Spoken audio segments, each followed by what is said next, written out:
It's been a great experience preparing for this. And first half went very well. Now we're heading out. Well, I'll be heading out on Monday for the second half, and I expect it to hit the peak at the right time. Do you think he's getting into Floyd's head with the way that the tennis coaches have gone? If I'm being 100% honest, I would say no. Floyd's 40 years of age. He's been around the fight game. I think when you're watching it, others that have gotten to at that level would maybe get towards more. But I think the two of them are having a lot of fun with it. They seem to be really enjoying it. Maybe it was a little bit surprising to him just how much, it was to me anyway, how much fanfare is in one direction. When he started, when he did his hard work in Toronto, and there was a tumbleweed on past, it was a bit awkward to watch. And I think it's only going to get worse if he goes to Europe and then London. The event of the weekend is virtually a sellout, I believe, here. How much is that a sign of how events like Conor and Floyd's fight is really attracting the casual audience and really promoting those martial arts in the UFC? Yeah, the point you made there, I've heard, like, this is going to, if Conor wins, it's damage boxing, if Floyd wins, it's damage MMA. To be honest, for me, it's only helps grow both sports. It is, this contest is really crossed over to the mainstream. People in all sports are now watching it. Maybe when that's over, regardless of result, we get more people looking forward to the next big MMA fight, more people looking forward to the next big boxing fight. So for me, boxing, combat sports wins. Just on this weekend, with so much attention on Conor, that must play into the hands of someone who's so cool, so calm, like going to fly under the radar a little bit, and he can really focus on this weekend. I don't think he's even aware of the boxing fight. I've spoken to him. Yeah, Gunny's he's not fighting in an octagon. He's out giving me more grey hairs on a snowmobile or a motorbike. He's not so much to be keeping up with stuff.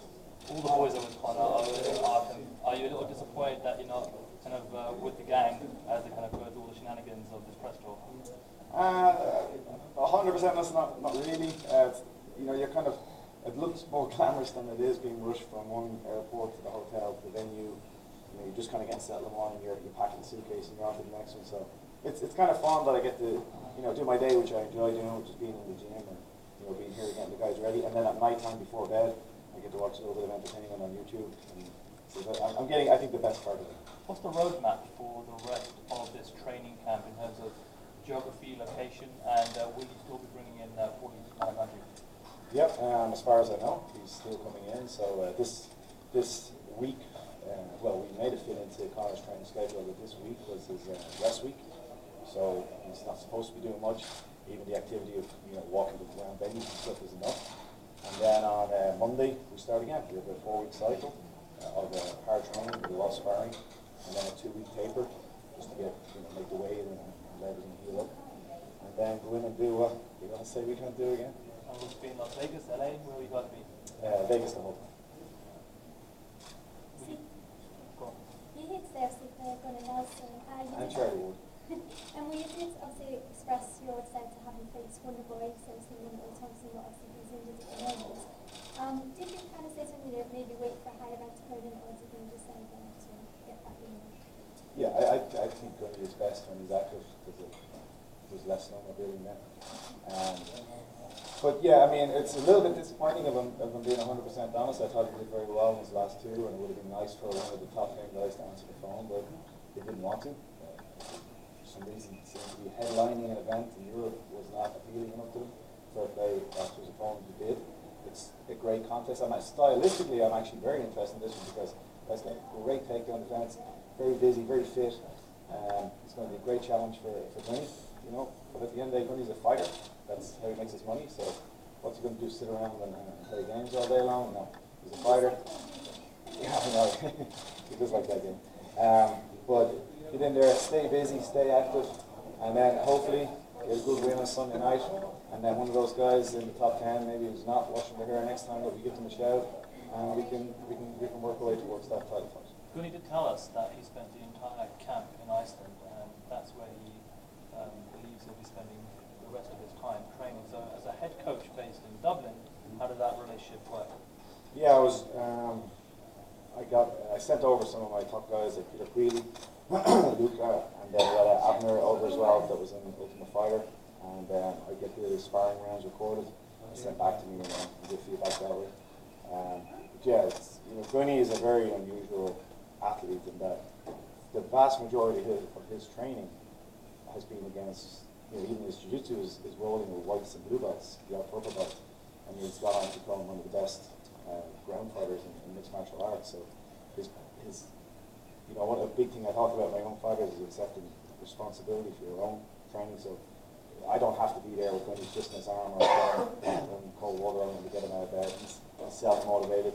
He knows what this fight means. He's headlining another big card, and for him to go out there and get a finish on this opponent, and it makes a strong case for him being so active and such a good finisher to be next in line, or at least next in line to get to the #1 contender spot.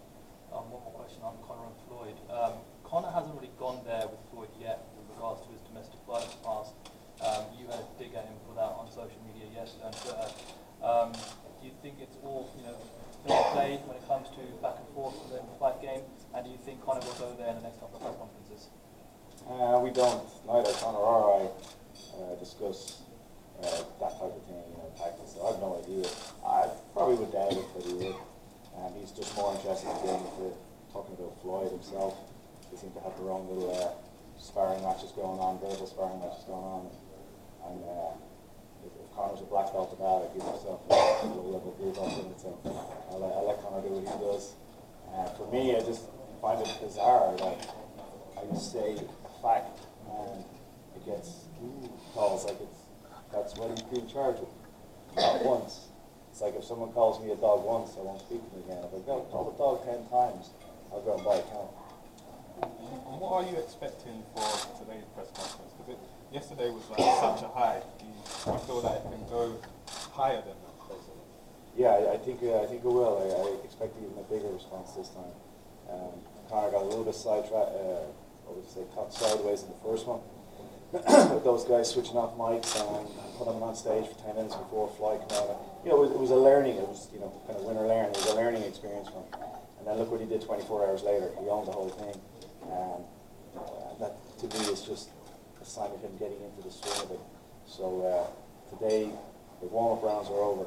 So I'm looking forward to tonight. On the game as a whole, if you like, you mentioned in your book you started out pretty much in a garage in Dublin. Now you're on a world tour with Conor, visiting destinations, and you're going to sell out a Las Vegas venue. You're in multiple European cities. Can you believe, sitting here, just how big the game has got? Yeah, this is very weird, to be honest. I think that it all happened in a very short period of time. But I just deal one day at a time. I'm here talking to you right now, so I'll be in the moment and enjoy this. And who knows where we'll be a year from now. With Conor's transition into boxing, how have you been able to split your time between him and Gunnar over the last, say, 2 weeks or months? Well, I haven't, if I'm being honest. I've been in Dublin. Gunny was training in Iceland, so we sent over some of the best guys there to give him tough rounds and give him feedback. And then I watched tape. I was surprised by Peter there in the background. He would send me videos of his sparring. Yeah, I've just been in Dublin. Do you feel that Conor will return to MMA straight after this fight, or take a break? Or he seems very, very motivated to want to go to Russia in December. I don't know, watching Rocky IV or something like that. So whatever he decides to do, I'll be behind him. Great. Thank you very much, guys.